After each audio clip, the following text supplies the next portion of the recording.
Hello and welcome, this is Mr. Siege, and today I want to talk about migration. And Lilith changed the rules a couple of times in the last few years.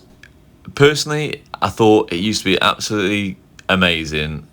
You had a lot more flexibility where you went, and I think they've kind of ruined things for a lot of people in the game. So let me give you my thoughts on this. Hopefully I can give you a few tips, teach you how to migrate and accumulate passports. It's very confusing, so stick around. Like I say, throw a like on the video, subscribe to the channel. You'll get loads more videos from me, pop up in your notifications, and enjoy the video.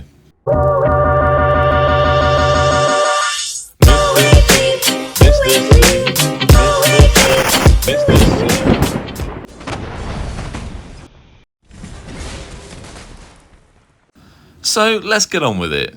And let's talk about the old migration rules first of all. Personally, I thought they used to be a hell of a lot less complicated. Even I used to be able to do it, and I did do it. So I came from 2142 and now I'm in 2431. And there was no limit to the amount of cross-season migration you could do. So going from Season of Conquest back to your KVK2. Now, you can't go back to KVK1. No one can do that unless you're under 10 million power and you've been inactive for over 30 days. And then you get the option to go back. So, yeah, it was good. And you still would apply to a kingdom and the king would say, yeah, okay, you're right, you can come back. You can come to this KVK2 now. No problem. So like I say, if you're over 25 mil power, you'd message the king, say, look, I'm all right to come into your kingdom or be on your migration list. And usually they'd say yes, because as long as you had all right kill points, you weren't too scrutinized. And if you're under 25 mil power, you could just go anyway. There's no limit. And that's what I did. So I took myself over, contacted the king, all was hunky-dory, and I took my main farm, which has just got under 25 mil power, and all my other farms, which were way under 25 mil power. But now things have changed. So obviously I've been flicking through these in the background, having a look at the new migration rules. So they did change briefly, and you were only allowed to go back with only 30 people were allowed to go back to Season 2. So that's massively reduced from, well, however many they wanted. And the problem with that is they're only picking out a handful of people that request to join. And this is a big problem for me. But let's talk about that in a bit. So now they've upped it to 50 members. Now 50 members is still not much. You know, they're still filling the quotas. And you'll see that in here in a second. So there's a limit of 50 places here. Now those 50 places have all been used because they get used up pretty much instantaneously here as well, look. So you just can't get into these kingdoms anymore. Like, even if you've applied, anyone can just join, and it's absolute mad rush to get in, which is just crazy. Like, there's a lot less organisation, and the people that do get accepted are just pure whales. Obviously, you still need to be City Hall 16 or higher to migrate to another kingdom, which is obviously fairly easy to get to. Won't take you too much effort. And in terms of like Season of Conquest, so if you're in Season of Conquest, you can go to any other Season of Conquest kingdom like you're looking at now, and you've got 150 places. But generally, people aren't really too fussed about going from conquest to conquest, not compared to like getting back to KVK2, Season 2. And the reason people want to go back to Season 2 is because they've not really had enough time to really work on their accounts. And this is why I did it. So as a low spender or free to play, you can't go back because they don't want you. You know, you haven't accumulated that many kill points because your commanders just aren't as good. Generally, this is generally speaking.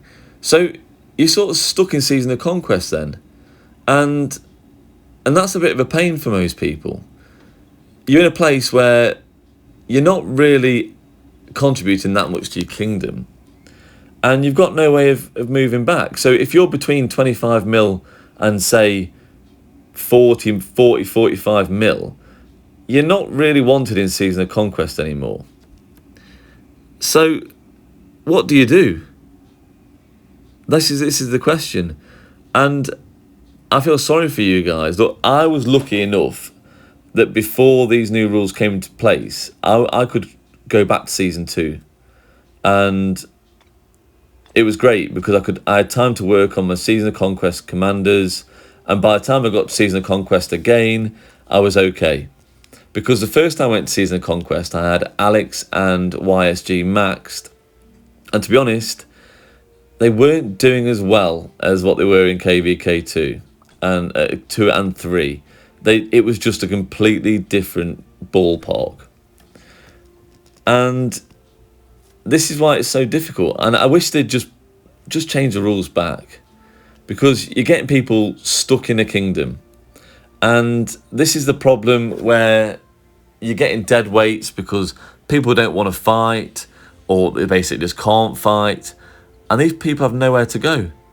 They can't go back.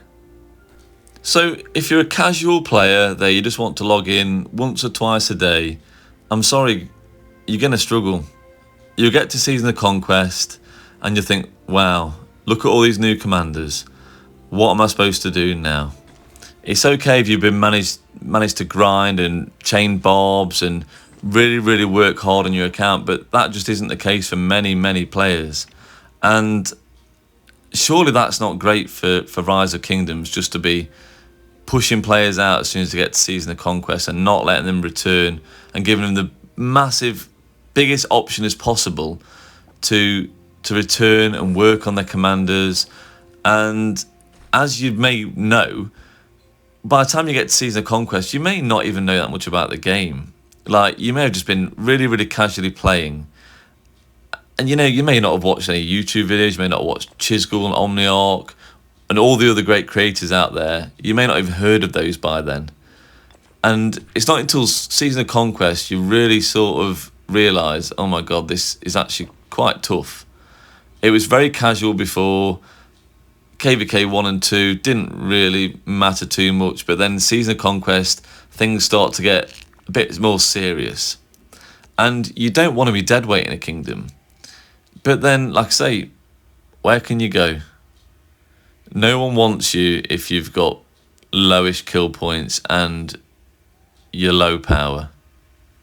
So yeah, I personally think it's just bad for all kingdoms. You know, the newer kingdoms shouldn't have to worry about the caliber of players they're letting in. You know, part of the game is you want to enjoy time with your friends, people you've met. You want to be able to migrate in groups, take your farms there. And you just can't do that anymore. And it's unfair. And for those kingdoms in Season of Conquest that want to get rid of these players, they can't do that either. So it's totally mind-boggling for me.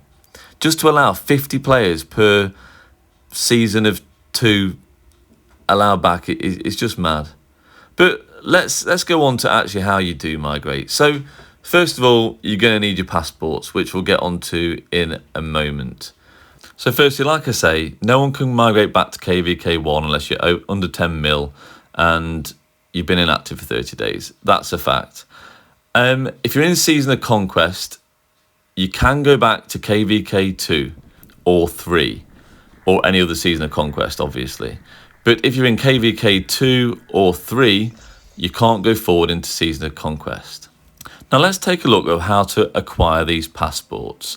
And you can either buy them in the shop, which obviously this is sort of a last case resort for many people, especially if you're free to play. Obviously you're not going to be able to do it, so that's an option.